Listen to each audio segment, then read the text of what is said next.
হযরত ইব্রাহিম আলাইহিস সালাম সারার সঙ্গে বিয়ে হওয়ার 12 বছর বয়স পার হয়ে গেল, কোনো সন্তান সন্ততি নাই।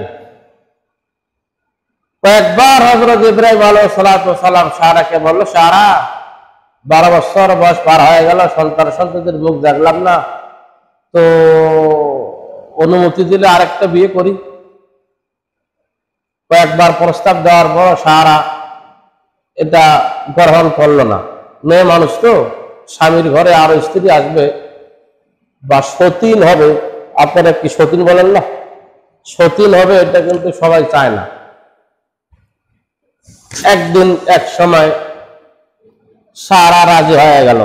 আল্লাহর নবী একটা প্রস্তাব দিয়েছিলেন, সন্তান সন্ততি না থাকায় আরেকটা বিয়ে করবেন, তো বিয়ে করে ফেলেন। তবে একটা কথা, বিয়ে যদি করতে হয় তো আমাদের বাড়ির যে দাসী আছে হাজারা কি বিয়ে করেন। মারহাবা বললেন। ইব্রাহিম আলাইহিস সালাম মনে করতেছে যে তাহলে তো ভালোই হয়।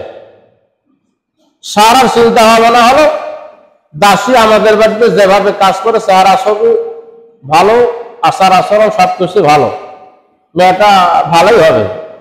তো আমার স্বামী ইব্রাহিম আল্লাহর নবী যখন বিয়ের প্রস্তাব দিয়েছেন, তো হাজারাকে বিয়ে করুক, কারো তো স্বামী নেই, বিয়ে শাদী হয় নাই। হ্যাঁ, উভয় রাজি হয়ে গেল। রাজি হওয়ার পরে হযরত ইব্রাহিম আলাইহিস সালাম হাজারাকে বিয়ে করলেন। বিয়ে করার কিছুদিন পরেই গর্ভে সন্তান চলে আসে। ইব্রাহিম আলাইহিস সালামের ছেলে ইসমাইল হাজারার পেটেই আছে, এখনো পৃথিবীতে আসে নাই। আবার আরেকটা সুসংবাদ পাওয়া গেল, সারার গর্ভেও একটা সন্তান চলে আসছে। সুবহানাল্লাহ। হাজারার গর্ভ থেকে যেটা আসছে তার নাম হলো ইসমাইল, আর সারার গর্ভ থেকে যেটা আসছে ইসমাইলের পরে যেটা, তার নাম হলো ইসহাক। কি নাম? ইসহাক। উভরে একটা একটা করে দুইটা। আল্লাহ সুবহানাহু ওয়া তাআলা ইব্রাহিমকে স্বপ্নের মাধ্যমে জানালেন, ইব্রাহিম তুমি কুরবানি করো। সংক্ষেপ বলতেছি বোঝার জন্য, তাফসীরটার জন্য আপনাদের বুঝে আসে, সেই জন্য কথাগুলো বলতেছি। ইব্রাহিম তুমি কুরবানি করো।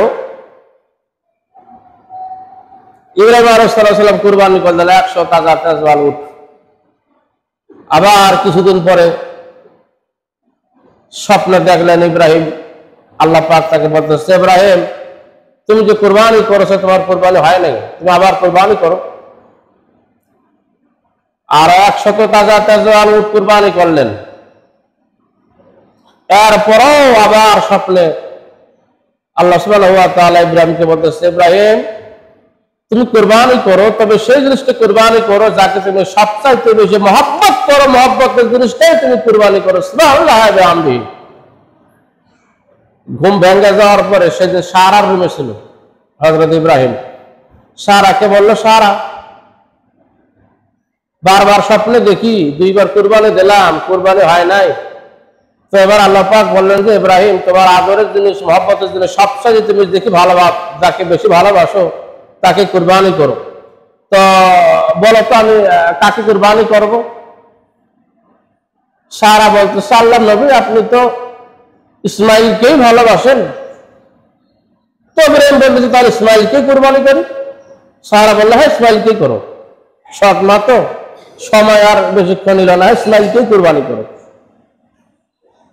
সকালবেলা ইসমাইলের মা হাজারাকে বলতেছে, আল্লাহর নবী ইব্রাহিম বলতেছে, হাজারা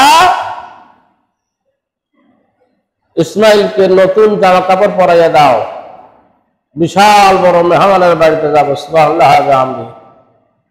আল্লাহর নবীরা মিথ্যা কথা বলে? মেহমানদের বাড়িতে যাও বিশাল বড়। আল্লাহু গনিয়ুন ফুকারা। আল্লাহু আকবার। আল্লাহ আল্লাহ সবচেয়ে ধনী, আর আমরা হলাম ফকির, আমরা হলাম গরিব। কাপড় পরাইয়া দাও। ইব্রাহিম আলাইহিস সালামকে নিয়ে গেলেন মিনার ময়দানে কুরবানি করার জন্য। সংক্ষেপ বলতেছি, কুরবানি করলেন ইসমাইলকে ইসমাইলের জায়গায় দুম্বা শুয়ে আছে, দুম্বা কুরবানি হয়েছে। সুবহানাল্লাহ বিহামদিহি। ইব্রাহিম আলাইহিস সালাম সবচাইতে মহব্বতের জিনিস ইসমাইলকে কুরবানি করেছে। সুবহানাল্লাহ। তারই সন্তান আমরা, তিনি আমাদের জাতির পিতা ইব্রাহিম, তারই সন্তান আমরা।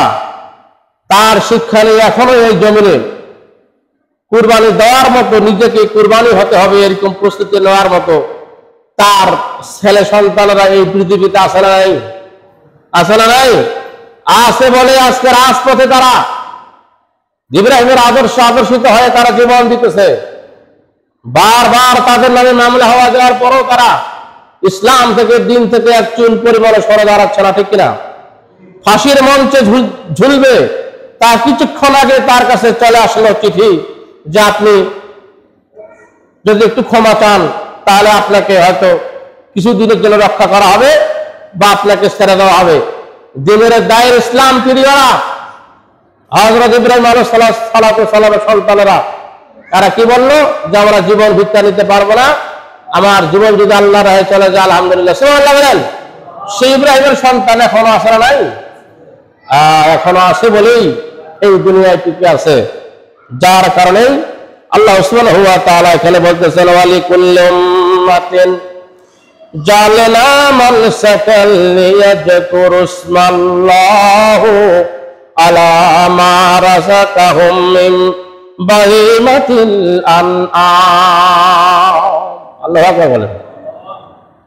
ওয়ালিকুল্লি উম্মাতিন, আমি প্রত্যেকটি উম্মতের জন্য, আল্লাহ পাক বলেছেন দুনিয়াবাসী আমি তোমাদের জন্য জাআলনা করে দিয়েছি মানসাকান, কুরবানির নিয়ম পদ্ধতি, কুরবানি আমি তোমাদের জন্য করে দিয়েছি। তবে তোমরা একথা মনে করো না যে আমি তোমাদের জন্য শুধু এটা দিয়েছি। ওয়ালিকুল্লি উম্মাতিন জাআলনা, ইতিপূর্বে যত নবী পয়গম্বর এসেছিল প্রত্যেকটি নবী পয়গম্বরের উম্মতদের জন্য আমি কুরবানির নিয়ম করে দিয়েছি। সুবহানাল্লাহ বিহামদিহি। শুধু তোমাদের জন্য যেটা নয়, হযরত ইব্রাহিম আলাইহিস সালামের আমল থেকে এটা চালু হয়ে আসছে। প্রত্যেকটি নবী পয়গম্বরের উম্মতদের জন্যই আমি কুরবানির ব্যবস্থা করে দিয়েছি। সুবহানাল্লাহ। মানসাকান, মানসাকান শব্দের অর্থ হলো কুরবানি করা। মানসাকান শব্দের অর্থ কি? কুরবানি করা। মানসাকান শব্দের দ্বিতীয় অর্থ হলো হজ্জের অনুষ্ঠানাদি। মানসাকান শব্দের তৃতীয় অর্থ হলো ইবাদত করা। তাহলে কয়টি অর্থ পেলাম? ব্যাখ্যামূলক অর্থ হলো মানসাকান, যাহার প্রথম শব্দের অর্থ হলো যে আমি তোমাদের জন্য কুরবানি ওয়াজিব করে দিয়েছি, তোমাদের ইতিপূর্বে যারা এসেছিল তাদের জন্য আমি করে দিয়েছিলাম। দ্বিতীয় অর্থ হলো তোমাদের জন্য আমি হজের ফয়সালা করেছি, হজ ফরজ করে দিয়েছি, ওয়াজিব করে দিয়েছি। শুধু তোমাদের জন্য নয়, তোমাদের ইতিপূর্বে যারা এসেছিল তাদের জন্য আমি এই হজের ফয়সালা করে দিয়েছিলাম, ফরজ ওয়াজিব আমি করে দিয়েছিলাম। সুবহানাল্লাহ।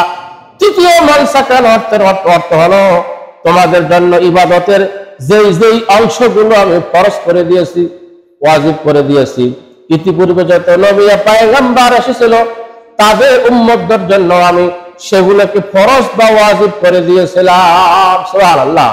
তাহলে মানসাকান শব্দের অর্থ করলাম লিয়াযকুরু ইসমাল্লাহি, যাতে করে এরা আল্লাহর নাম স্মরণ করতে পারে। কার নাম? আল্লাহর নাম। কার নাম? মুফাসসিরে কেরামগণ এটাকে দুইটি অর্থ করে দিয়েছেন, ভালো করে শ্রবণ করেন। লিয়াযকুরুল্লাহ, যখন আমরা কুরবানি করব আমরা নাম কার নেব? বিসমিল্লাহি আল্লাহু আকবার বলে আমরা কুরবানি করব। বিসমিল্লাহি আল্লাহু আকবার বলে আমরা কুরবানি করব। বিসমিল্লাহ বলতে হবে, আল্লাহর নামে কুরবানি করতে হবে। শুধুমাত্র কেবলমাত্র আল্লাহকে উদ্দেশ্যে, আল্লাহর ভালোবাসার খাতিরে, আল্লাহকে রাজি খুশি করার জন্যই আমরা এই কুরবানি করব। এটা হলো লিয়াযকুরুল্লাহ দ্বিতীয় অর্থ। আমরা আল্লাহকে ভালোবাসার উদ্দেশ্যেই তো কুরবানি করব, ঠিক কিনা? না আত্মীয় স্বজনকে দেখার জন্য কুরবানি করব, মেহমানকে দেখানোর জন্য কুরবানি করবে কি? হ্যাঁ, আছে কিছু বাহাদুরি কুরবানি। আপনার 2 লক্ষ টাকা গরুর দাম 6 লক্ষ টাকা কিনে পরের দিন পেপারে লেখা দেয়, আছে না? এরকম আছে না? হ্যাঁ, শামসুল একটা কুরবানির জানোয়ার করে করলো 4,20,000 টাকা, আসলে এরকম গরুর দাম 2 লক্ষ। এটা 12-13 জন নিয়ে আসতেছে রশিদ টাঙ্গাইয়া 12-13 জন নিয়ে আসতেছে ওইটাকে, বিশাল বড়। আসিয়া দেখা যায় যে আসলে যতগুলা লট নিয়ে আসে তত বড় গরু না। গরুর দাম তো 2 লক্ষ 8 লক্ষ টাকা, 4 লক্ষ টাকা দিয়ে নিছে গরু নাম ফুটানোর জন্য। রোজাও রাখে না, নামাজও পড়ে না, সেই কতকালে হজ খরচ হয়েছে তার, আবার হজও করে না। এরকম আসে না নাই? আসলে মানুষ নামাজের ব্যাপারে যতটা গুরুত্ব দেয় না, রোজার ব্যাপারে যতটা গুরুত্ব দেয় না, জাকাতের ব্যাপারে, হজের ব্যাপারে যতটা গুরুত্ব দেয় না, সমস্ত ইবাদতের চাইতে কুরবানিকে বেশি গুরুত্ব দেয়। ঠিক কিনা? যে কুরবানি আসবে, কুরবানি দিবার হবে। আমি শাহ মানুষ, কুরবানিটা একটু বড় দিতে হবে। জানালার ফাঁক দিয়ে মাথাটা বাড়ি করে দিয়ে, চাচা 35,000 টাকা দিয়ে একটা ছাগল নিলাম। গরু তো বড় বেটা নিছে, 52,000 টাকা ভাগে পয়সা। হ্যাঁ, দুইজনে একটা গরু দিয়ে 52,000 টাকা ভাগে পয়সা। 1,02,000 টাকা গরু চাষা, আর 35,000 টাকা দিয়ে একটা ছাগল নিলাম। এই ভাবি যারা নামাজ রোজার খেয়াল নাই, আসে না নাই? এরকম কথা কয় না, আসে না নাই? আল্লাহর নাম যেন তোমরা স্মরণ করতে পারো। এরকম কুরবানি যদি হয় তাহলে আল্লাহর উদ্দেশ্য হবে না, এগুলো মানুষ দেখানোর উদ্দেশ্য হবে। কিয়ামতের দিন কঠিন মুসিবতের সময়ে তার জন্য এই জানোয়ারটা একটা বিশাল আকৃতি হয়ে আসবে, একটা বিপদ আকৃতি হবে। এই জানোয়ারটা তার সামনে আসবে, এই কুরবানির চতুষ্পদ জন্তুটি তার সামনে আসবে, আর তাকে বলবে যে আজকে আমি ভয়ঙ্কর ভাবে তোমার সামনে আসলাম এই কারণে যে তুমি দেখো তো আমাকে চিনতে পারো কি পারো না। ব্যক্তি বলবে যে না, আমি তোমাকে চিনতে পারি না। এইবার চতুষ্পদ জানোয়ার বলবে আমি তোমার সেই কুরবানি যা তুমি মানুষ দেখার উদ্দেশ্যে, আল্লাহকে রাজি খুশি করার জন্য না, মানুষ দেখার উদ্দেশ্যে তুমি আমাকে কুরবানি দিয়েছিলে, আজকে আমি তোমার জাহান্নামে নিয়ে যাওয়ার কারণ হয়ে গেলাম। আল্লাহ নাউজুবিল্লাহ বলেন। তাহলে মানুষ দেখা কুরবানি করবেন না আল্লাহকে রাজি খুশি করার জন্য কুরবানি করবেন? কথা বলেন। আলা মা রাযাকাহুম মিন বাহিমাতিল আনআম, আর এটা তোমাদের জন্য আমি করে দিয়েছি চতুষ্পদ জন্তুদের মধ্য থেকে। সুবহানাল্লাহ। আমি ইব্রাহিম কুরবানি করেছেন ইসমাইলকে, আমরা কুরবানি করব কাকে? ইব্রাহিম কুরবানি করেছিল ইসমাইলকে তার ইমানের পরীক্ষা দেওয়ার জন্য, সে পাস করেছে। আর আমাদের জন্য আল্লাহ পাক বলতেছে আলা মা রাযাকাহুম, যাহা আমি তোমাদেরকে রিজিকের মধ্য থেকে দিয়েছি, হালাল, মিন বাহিমাতিল আনআম, চতুষ্পদ জানোয়ারদের মধ্য থেকে। তাহলে আমরা কুরবানি করব কাকে? চতুষ্পদ জানোয়ার, যেগুলো আসলে জানোয়ার কথাটা অনেকে খারাপ মনে করে। চতুষ্পদ জন্তু, জন্তুটাই জানোয়ার। চতুষ্পদ জন্তু থেকে আমরা কুরবানি করব যেগুলো আল্লাহ পাক আমাদের জন্য হালাল করে দিয়েছেন। ফা ইলাহুকুম ইলাহু, আমাদের রব একজন। কয়জন? আমাদের রব কয়জন? সুতরাং আমরা রবের নামে করব, রবের দরবারে করব। অনেকে কুরবানি করে খাজা বাবার দরবারে, যদিও বিসমিল্লাহ দিয়ে সেখানেও কুরবানি করে, খাজা বাবাকে উদ্দেশ্য করে, খাজা বাবাকে রাজি খুশি করার জন্য সেই কুরবানি হারাম হয়ে যাবে। কি হয়ে যাবে? সেই জবহ বা সেই কুরবানি, সেই মান্নত কি হয়ে যাবে? হারাম হয়ে যাবে। সুতরাং আমাদের রব একজন। কয়জন? ফাইলাহুকুম ইলাহু, তোমাদের রব হলো একজন। সুতরাং তোমরা রবকে খুশি করার জন্য, শুধু আল্লাহকেই তোমরা মানার জন্য, যেহেতু তোমাদের আল্লাহ হলো ওয়াহিদ, ফালাহু আসলিমু, সুতরাং তোমরা আত্মসমর্পণ করো শুধুমাত্র কেবলমাত্র তোমার রবের কাছে, তোমার আল্লাহর কাছে। সুতরাং আমরা কুরবানি করবো আল্লাহকে রাজি খুশি করার জন্য, এক আল্লাহকেই আমরা সন্তুষ্ট রাখার জন্য করব। যেহেতু আমাদের পিতা হযরত ইব্রাহিম আলাইহিস সালাম এক আল্লাহকেই রাজি এবং খুশি করার জন্য কুরবানি করেছিলেন, হযরত ইসমাঈল আলাইহিস সালামকে আমরা কুরবানির গোশত করার সময় জন্তু যখন করতে চাই, আগে হিসাব করে গোশত কেমন হইবে ভাই, এটা রুচিসম্মত একটা কুরবানি করতে হবে। কি রুচিসম্মত কুরবানি করতে হবে, দামে একটু কম বেশি হলে এটা আফসোস করা যাবে না। ভালো রুচিসম্মত মানসম্পন্ন একটা কুরবানি আমরা করবো, যেটাকে দেখলে 2-4 জন বলে না একটা মোটামুটি রুচিসম্মত। আবার এমন একটা চতুষ্পদ জন্তু আমরা করলাম কুরবানি দেওয়ার জন্য, সেটা দেখা যাবে আপনার ঠিক আছে, কানো আছে, হাতও আছে, পা আছে, সবকিছু আছে, কিন্তু একেবারে পাতলা কিনকেনা হীন অবস্থা, বাড়িওয়ালি পছন্দ করে না। সামচুলে নিয়ে আইসে, সামচুলের বউ পছন্দ করে না। একটা কুরবানি নিয়ে আইসে, তুমি একটা গরু হলো নি, এই কথা যেন কেউ না বলে। এই জন্য একটু কুরবানির ছাগল গরু আমরা করবো, হোস্ট বসে দেখে একটা রুচিসম্মত পছন্দ মতন জন হয়। সুবহানাল্লাহ। গোশত তো আমরাই খাবো। গোশত কে খাবে? আমরা খাবো না আল্লাহ খাবে? একটা ছোট্ট বাচ্চাকে আপনি একটা চকলেট কিনে দিলেন হাতে, চকলেট চকলেট আপনি হাতে দিলেন, সে চকলেটটা খুলাইয়া খাবে। এই মুহূর্তে আপনি তার কাছে চকলেটটা চাইলেন, সে দিয়েও দিল, ছোট বাচ্চাটা চকলেটটা আপনি খাবেন না, তাকে ফেরত দিবেন। সুবহানাল্লাহ, কুরবানিটা হলো এরকম। আল্লাহ পাক আপনাকে এই সম্পদটা দিয়ে পরীক্ষা করার জন্য দিলেন, দেওয়ার পর আবার চাইলেন। যখন চাইলেন বা আল্লাহকে আপনি যখন দিয়ে দিলেন, আল্লাহ কি কষ্ট খাবে? রক্ত খাবে কি? না, শুধু আল্লাহর কাছে পৌঁছবে আমাদের তাকওয়াটা। রক্ত গোশত কিছুই আল্লাহর কাছে পৌঁছবে না। গোশত তো আমরাই খাবো, তবে হালাল হতে হলে কতিপয় বিষয় আমাদেরকে মানতে হবে, সহিহ হতে হলে কতিপয় বিষয় আমাকে মানতে হবে। সেটার শর্তগুলো হলো, 1 নম্বরে আল্লাহর নামে কুরবানি হতে হবে, আল্লাহকে রাজি খুশি করার জন্য এই কুরবানি হতে হবে। যেহেতু হযরত ইব্রাহিম আলাইহিস সালাতু ওয়াস সালাম আল্লাহকে রাজি খুশি করার জন্য আমাদেরকে আমাদের কুরবানির শিক্ষা দিয়ে গেছে। আসলেমু, সুতরাং তোমরা একমাত্র আল্লাহর কাছে আত্মসমর্পণ করো। ওয়া বাশশিরিল মুখবিতিন, আর সুসংবাদ প্রদান করো যারা বিনয়ী হবে। কি হবে? যারা বিনয়ী, এরা হলো বিনয়ী ব্যক্তি। এই সমস্ত বিনয়ী ব্যক্তিদেরকে তোমরা সুসংবাদ প্রদান করো। মুখবিতিন বলা হয় ওই ব্যক্তিকে যে ব্যক্তি কারো উপর কোনোদিন জুলুম অত্যাচার করে না। সুবহানাল্লাহ বিহামদিহি। মুখবিতিন বলা হয় এই কোরআনের তাফসীর অনুযায়ী ওই ব্যক্তিকে যে ব্যক্তি কারো উপর জুলুম নির্যাতন করে না। যখন ওই ব্যক্তির উপরে জুলুম নির্যাতন করা হয় তখনও সে কখনো প্রতিশোধ গ্রহণ করে না। 3 নম্বরে হলো মুখবিতিন, ওই ব্যক্তিকে বলা হয় যে ব্যক্তির উপরে আল্লাহর দেওয়া যত রকমের সিদ্ধান্ত আসে সমস্ত সিদ্ধান্তকে সে মেনে নেয়, যেটা আল্লাহর ফয়সালা, কখনো ঈমান হারা হয়, দূরে চলে যায় না, এমন ব্যক্তিকে মুখবিতিন বলা হয়। আর আল্লাহ পাক বলেছেন মুখবিতিন ওয়া বাশশিরিল মুখবিতিন, আর এই সমস্ত বিনয়ী ব্যক্তিদের জন্য আছে সুসংবাদ। সুবহানাল্লাহ, এদের জন্য আছে সুসংবাদ। এদের কাজ কয়টা? এখানে আল্লাহ পাক বলেছেন এদের কাজ হলো 3টা, এদের আদর্শ হবে 3টা। বলবো? সমস্যা হবে না? হ্যাঁ, এদের আদর্শ হবে 3টা। 1 নম্বরে হলো আল্লাহ জিয়ারা, হলো সেই ব্যক্তি আর হলো তারা ইযা যুকিরাল্লাহু ওয়াজিলাত কুলুবুহুম, যখন কোরআনের আয়াতগুলো তাদের সামনে তেলাওয়াত করা হয়, কোরআনের ওয়াজ বক্তব্য যখন তাদের সামনে করা হয়, তাদের কলিজা ভয়ে কেঁপে উঠে, অন্তর সমূহ ওয়াজিলাত কুলুবুহুম, ভয়ে কেঁপে উঠে তাদের অন্তর সমূহ। সুবহানাল্লাহ বিহামদিহি। এই যে এখন যে আমি কোরআনের তাফসীর করতেছি অনেকে শুনিয়া তাদের মনের ভিতরে কিছুই হয় না। তারা মনে করে যে যথারীতিতে হুজুর আমাদের এই সমস্ত কথাগুলো বলেন। যখন জাহান্নামের আলোচনা আসে তখন ইমানদারের কলিজা কাঁপবে, ঠিক কিনা? যখন জান্নাতে আলোচনা আসবে তখন ইমানদারের কলিজা ঠান্ডা হয়ে যাবে, মানে একটা প্রশস্তি লাভ করবে।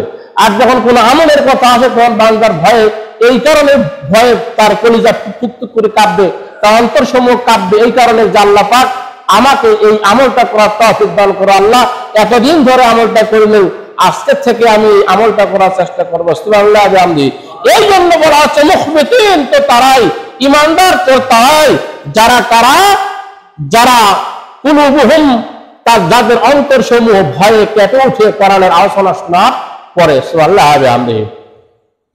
এরা বিয়ানরা যখন কোরআন তেলাওয়াত শুনে, আরব কান্ট্রির লোকেরা, তারা তো অর্থ বুঝে।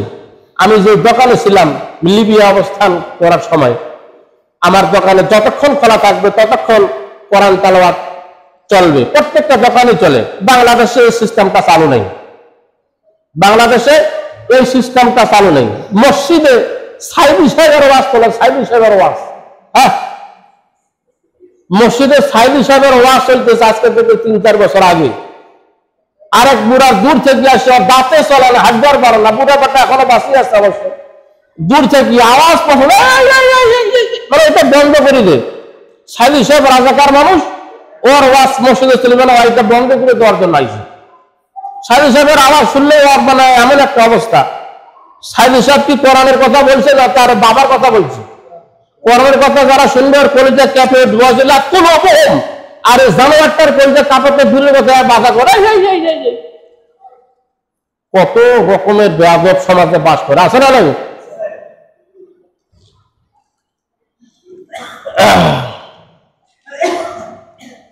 এদের কাজ হবে ওয়াসাবিরিনা, প্রথমবারে এদের কাজ হলো কি, এদের কলিজা কাঁপবে।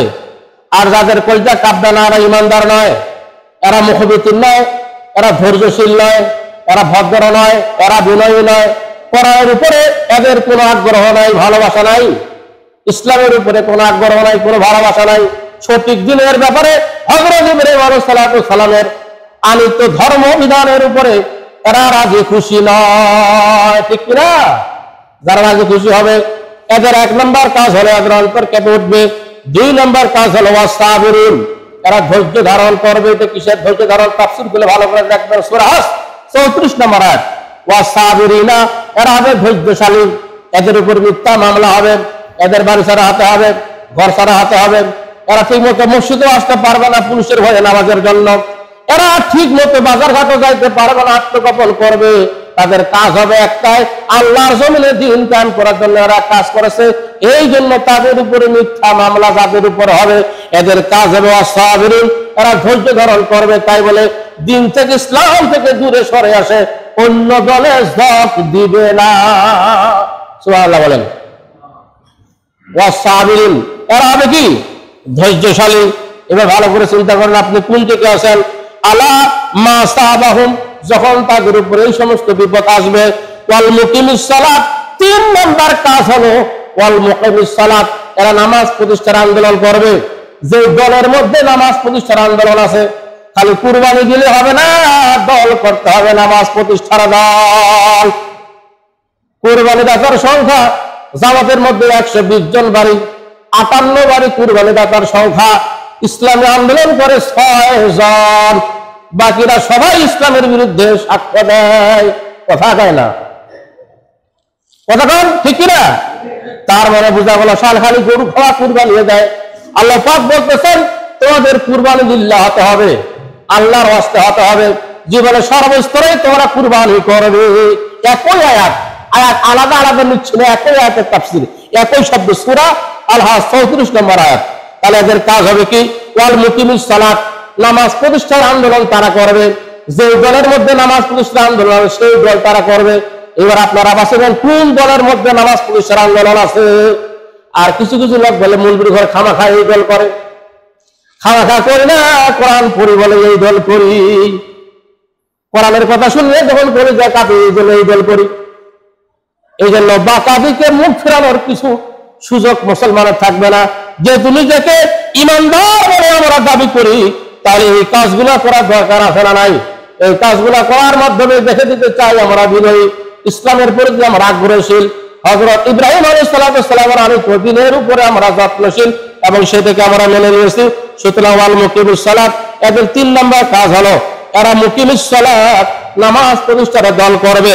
ওয়া মিম্মা রাযাকনাহুম ইউনফিকুন, আল্লাহু আকবার বলেন। আর তাদের উপরে যে সম্পদ আমি আল্লাহ রাব্বুল আলামিন দিয়েছি, তারা যেটা রোজগার করে, ওয়া মিম্মা রাযাকনাহুম ইউনফিকুন, ভালো করে অর্থ করেন। কোরআনের যত জায়গায় এই আয়াতের তাফসীর আমি দেখেছি একই অর্থ করেছে, আলাদা কোনো অর্থ কোনো মুফাসসিরে কেরামগণ লিখে নাই। ওয়া মিম্মা রাযাকনাহুম ইউনফিকুন, এর আসল অর্থ হলো তোমরা যা রোজগার করবে সেই রোজগার থেকে তোমরা ব্যয় করবে, তোমরা খরচ করবে। ইউনফিকুন শব্দের অর্থ হলো খরচ করা। ইউনফিকুন শব্দ অর্থ কি? বাড়িতে মরিচ কিনেন না, মরিচ, আদা, রসুন, পেঁয়াজ, এই যে ঈদের 1200 টাকার মশলা কিনলাম আমি, ঈদের মশলা কোন বেলা, এটা হলো বাড়ি খরচ। এটা কি? এটা কত থেকে করবেন? যা আপনি রোজগার করবেন তার থেকে আপনি এটা পরে করবেন। আমি মারা যাক না হুম ইউনফিকুন, এটা আপনার প্রয়োজনের জিনিস। মানুষের ঘুমানোর সময় একটা বালিশ প্রয়োজন হয়, হয় কি হয় না? মাথায় এই বালিশটা কোন টাকা দিয়ে করবেন? আমি মারা যাক না হুম ইউনফিকুন, ভালো করে ওয়াজটা বুঝার চেষ্টা করেন। তোমার রোজগারের মধ্য থেকে তুমি একটা বালিশ তৈরি করে তোমার খরচ, তোমাকে আরামে ঘুমাতে হবে। আল্লাহু আকবার বলেন। এই পৃথিবীতে আল্লাহর জমিনে এখানে আল্লাহর আইন বাস্তবায়ন না করা পর্যন্ত কোনোদিন শান্তি হবে না, হওয়া সম্ভব নয়। মানব রচিত আইনে কোনোদিন শান্তি হয় না, হবে না। সুতরাং এই জমিনে কোরআনের আইন বাস্তবায়ন করতে হবে। দিন প্রতিষ্ঠিত করার জন্য টাকা পয়সা খরচ হবে, হবে কি হবে না? অন্যান্য দল মিটিং করলে 500 টাকা দেয়, দেয় না? আমাকে দেয় তো মেম্বার হিসাবে দেয়, তাই আমরা সাইড করে দেখি, না নিলে ভালো হয় মনে করি।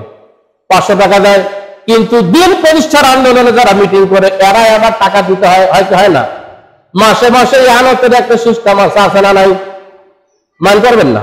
অনেকে এই আনত দিবার চায় না যে আনত দেওয়া যাবে না। নামাজ পড়ো, রোজা রাখো, হজ করছো, পাঞ্জাবি দাড়িতে মুসলমান হইছো, ও আমি মারাজ রাখলাহুম ইনফিকুন বাবজান, এই আয়াতের তাফসীর আজ পর্যন্ত বুঝলা না, ঠিক না? এই আয়াতের তাফসীর আজ পর্যন্ত বুঝলা না। দিন প্রতিষ্ঠা করে টাকা খরচ করতে হবে, মাসিক আনত দিতে হবে, বাৎসরিক চাঁদা দিতে হবে, নাহলে এই সংগঠন চলবে কিভাবে? এই সংগঠন পরিচালনা করার দায়িত্ব আপনার। আপনার পাটের থেকে আমি মারা যাকলাহুম ইনফিকুন, আপনাকে টাকা দিতে হবে, পয়সা দিতে হবে। ধান চাল থেকে আপনাকে টাকা পয়সা দিতে হবে, আবাদি ফসল থেকে আপনাকে টাকা পয়সা দিতে হবে।